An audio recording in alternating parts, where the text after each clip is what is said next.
Bismillahirrahmanirrahim. Assalamu alaikum students. Welcome to our third lecture of support and movement. Today our topic is human skeleton. Human skeleton is divided into two parts, axial skeleton and appendicular skeleton. Axial skeleton consists of skull, facial bones, hyoid bone, vertebral column and ribs, while appendicular skeleton consists of pectoral girdle, pelvic girdle, forelimbs and hind limbs. First one is axial skeleton, and the first part of axial skeleton is skull. Skull is also known as cranium. It is a box or cavity that contains and protects the brain. Skull is composed of flat bones that joins together by joints that are known as sutures. It consists of 8 bones, out of which 4 are unpaired and 2 are paired bones. Cranial bones. There are 8 cranial bones. The first one is known as frontal bone, that is unpaired bone, and it forms the front of the skull. Second one is parietal bones, that are paired bones. Next one is temporal bone, it is also paired bone. Next one is the occipital bone that forms the back of the skull that connects the skull with vertebral column. Next one is sphenoid bone, and last one is ethmoid bone. These two are also unpaired bone. Facial bones. There are 14 facial bones, out of which 6 are paired and 2 are unpaired. These bones supports the muscles of face, mouth and nose. The names of the facial bone, first one is known as zygomatic bone, that is also known as the cheekbone. It is paired bone. Then inferior nasal concha, it is also paired bone. Lacrimal bone, the paired bone. Nasal bones, these are also paired bones. Palatine, maxilla, and mandible is the unpaired bone, while vomer is also unpaired bone. Hyoid bone. Hyoid bone is a small bone that is present at the base of the tongue. It gives place for the attachment of muscles that are associated with the swallowing. It do not attach to any bone of the head. It has a body, two greater and two lesser cornea. It is attached to the temporal bone muscles and ligaments.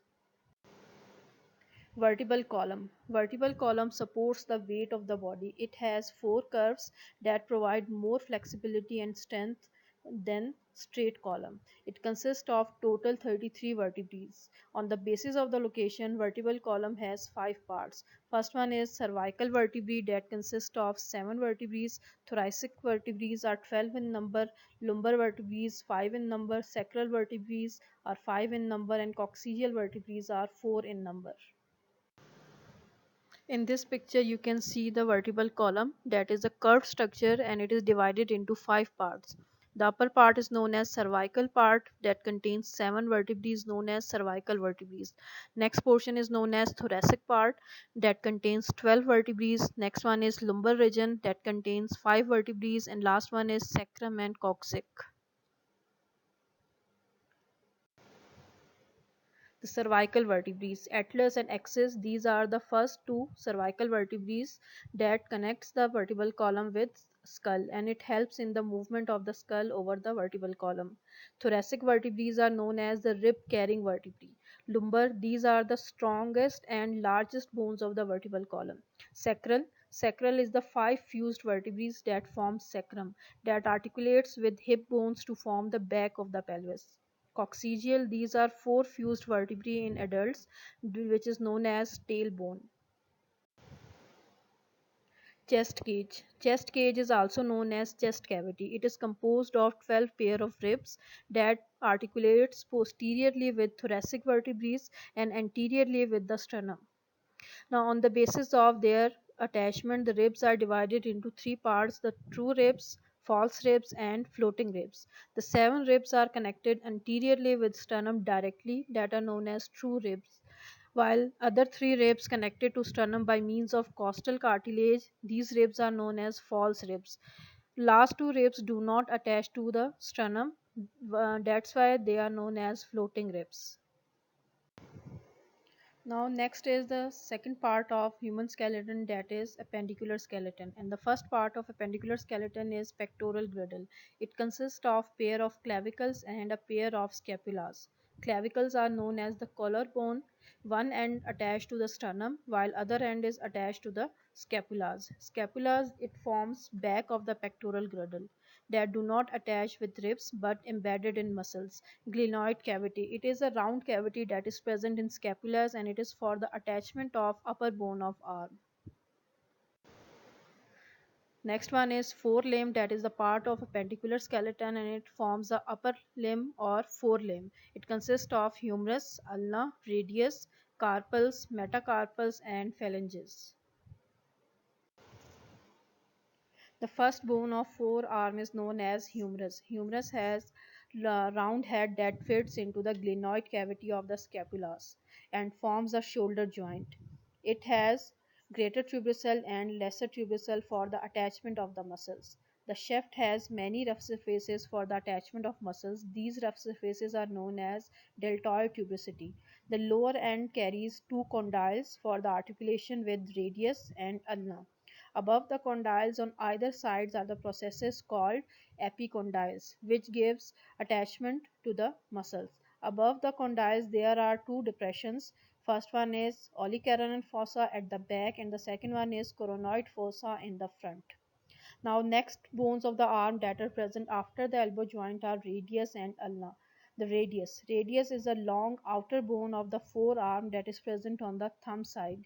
It, its upper extremity is smaller and carries a disc-shaped head.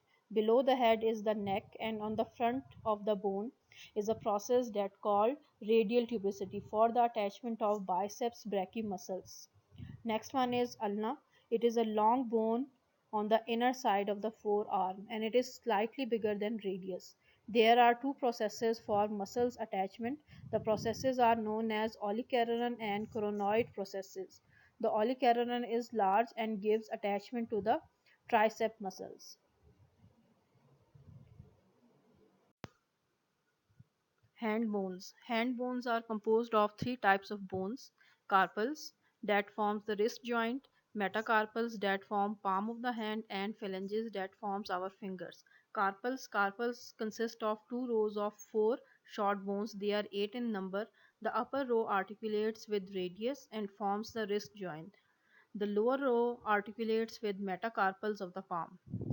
Metacarpals consist of five bones and make the palm of the hand. The lower ends of the metacarpal bones form the knuckles, which articulates with the phalanges of the digits. Phalanges are forms the fingers of the hand. Each finger of the hand consists of three bones except thumb that is composed of two bones. Pelvic girdle. Pelvic girdle is a complete ring that is composed of lower part of bone and two hip bones. The hip bones are made up of three units, the ilium, ischium and pubis which forms coxa. The two halves of the pelvic girdle are joined at the pubic symphysis. There is a cavity known as acetabulum for the attachment of the first bone of the leg, that is femur. Hind limb. Hind limb is composed of different types of bones. The first bone is known as femur, that is also known as thigh bone. After that, patella is present, that is the kneecap.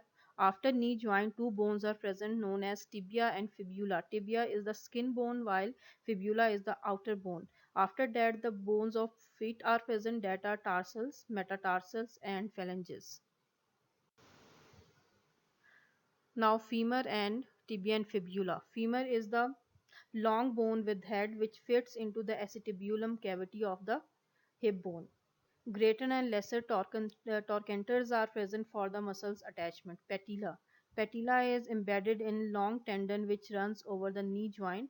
Its function is to ease the movement of this tendon across the knee joint. After knee joint, two bones are present that are known as tibia and fibula. Tibia is the large bone in leg. Its upper end articulates with condyles of femur and lower ends articulates with the bones of the ankle. Next one is fibula. Fibula is the thinner bone running down at the outer side of the leg. It joins the tibia just below the knee joint and just above the ankle. Foot bones. Foot bones consist of tarsals, metatarsals, and phalanges. Tarsals are made up of seven bones which are tightly attached to form the ankle joint, heel, and instep. Metatarsals, it consists of five bones which articulates with the tarsals and phalanges to form the sole of the foot. Last one is phalanges. Phalanges are the small bones which make up the toes on the same pentadactyl plane as the hand. Thank you students for your attention. Hope you all understand the lecture.